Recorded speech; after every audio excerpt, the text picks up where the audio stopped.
Assalamualaikum, halo Kak. Hari ini kita akan belajar IPA tentang organ pencernaan.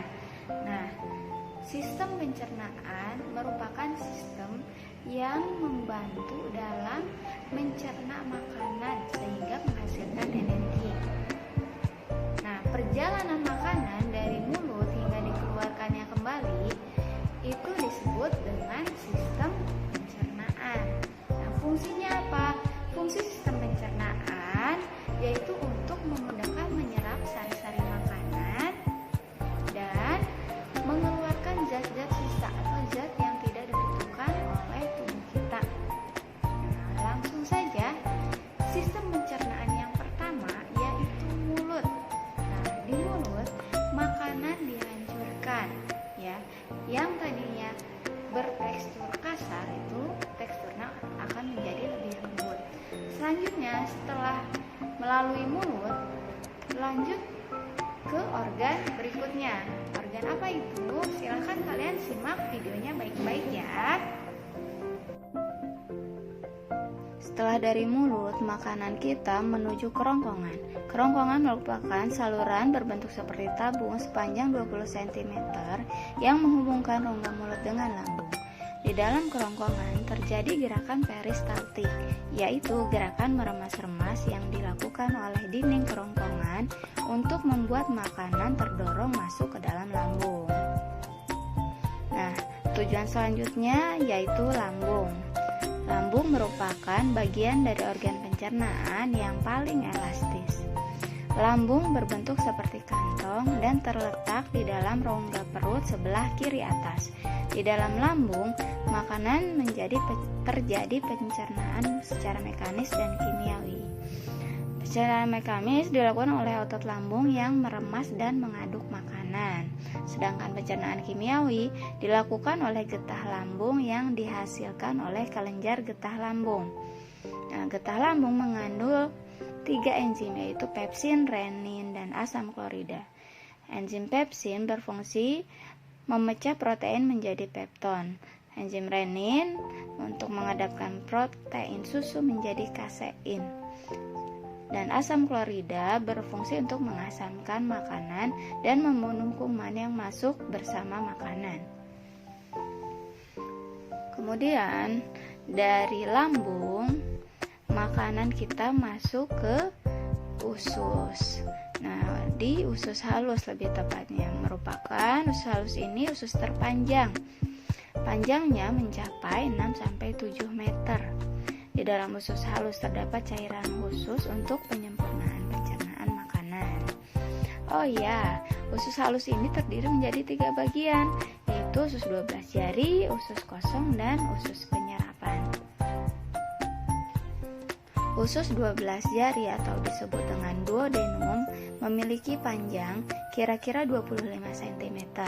Usus 12 jari mencerna makanan dengan bantuan getah pankreas dan getah empedu. Getah pankreas dihasilkan oleh kelenjar pankreas. Getah pankreas mengandung enzim amilase atau amilase yang mengubah zat tepung menjadi zat gula atau glukosa. Enzim tripsin mengubah pepton menjadi asam amino. Enzim lipase mengubah lemak menjadi asam lemak dan gliserol. Kalau getah empedu dihasilkan oleh hati dan disimpan di kantong empedu, berfungsi untuk menghancurkan lemak. Selanjutnya usus kosong atau jejunum yang terletak di antara usus 12 jari dan usus penyerapan. Usus kosong memiliki panjang sekitar 2,5 meter yang mencerna lebih lanjut makanan yang telah dicerna oleh usus 12 jari. Selanjutnya usus penyerapan, yaitu tempat menyerap sari-sari makanan. Di seluruh permukaan dindingnya terdapat ujung-ujung pembuluh darah yang menyerap sari-sari makanan. Kemudian sari makanan diedarkan melalui aliran darah ke seluruh bagian tubuh.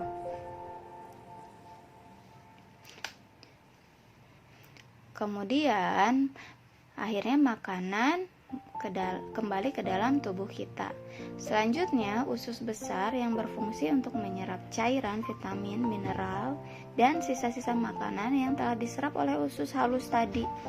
Nah, pada usus besar terdapat bakteri E. coli yang membantu untuk proses pembusukan sisa makanan. Proses pembusukan sisa makanan akan menghasilkan kotoran atau feses yang kemudian akan dikeluarkan melalui asus. Nah, kemudian organ terakhir adalah rektum, merupakan ujung muara dari usus besar yang berfungsi tempat penyimpanan feses sementara. Ketika rektum penuh terisi dengan feses, maka saraf akan menyampaikannya ke otak sehingga menimbulkan ingin buang air besar. Anus merupakan lubang tempat keluarnya feses dari dalam tubuh. Selanjutnya yaitu gangguan organ pencernaan. Nah, pada gangguan organ pencernaan dapat ditemui yang pertama yaitu sariawan. Sariawan ini merupakan infeksi pada lapisan mulut yang disebabkan oleh jamur. Nah, ini merupakan contoh dari gambar sariawan. Siapa yang sudah pernah sariawan? Nah, selanjutnya pengobatannya dapat dengan obat sariawan atau memakan buah yang mengandung vitamin C. Contohnya yaitu jeruk, pisang, dan lain-lain. Selanjutnya yaitu ada sakit gigi. Sakit gigi ini merupakan rasa nyeri yang muncul di dalam atau sekitar gigi dan rahang. Penyebabnya bisa dari pembusukan gigi, luka pada gusi, atau tambalan gigi yang rusak. Nah, biasanya rasanya itu sakit, nyeri, pusing, bahkan ada yang demam. Pengobatannya itu dengan meminum obat dan menggosok gigi secara teratur agar sakit giginya tidak kambuh lagi, ya. Selanjutnya yaitu ada mah. Mah ini menimbulkan rasa nyeri pada lambung, mual, muntah, dan kembung. Merupakan luka pada lambung, infeksi bakteri atau efek samping penggunaan obat-obatan. Nah, kemudian bagaimana cara pengobatannya? Yaitu minum obat sesuai resep dokter dan makan yang teratur.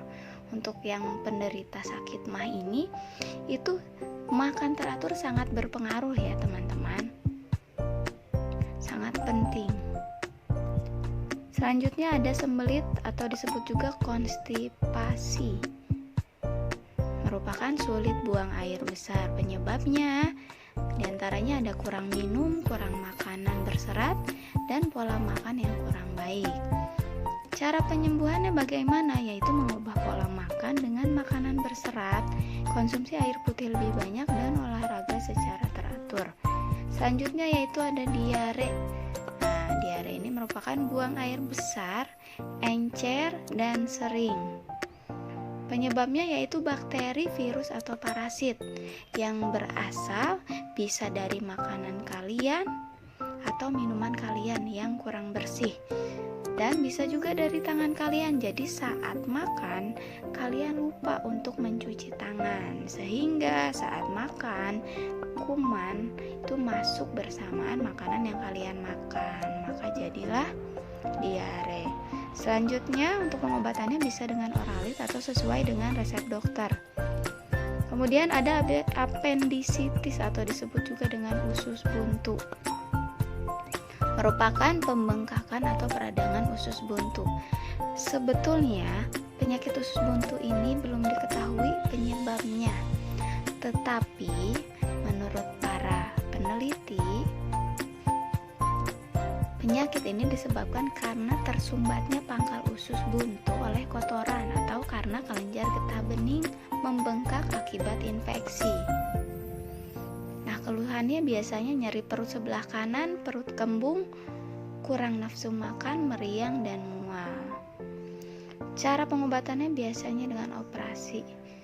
Nah, penyebab gangguan organ pencernaan yang pertama, makan tidak teratur.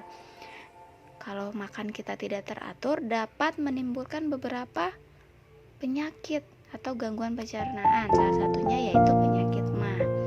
Kemudian mengkonsumsi makanan dan minuman yang tidak bersih.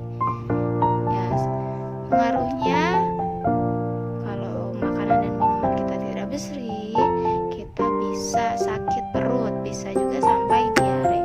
Kemudian yang ketiga, mengkonsumsi makanan yang basi. Itu tentu sangat tidak baik untuk kesehatan ya. Selanjutnya, cara memelihara organ pencernaan. Yang pertama, dengan makan makanan sehat dan bergizi.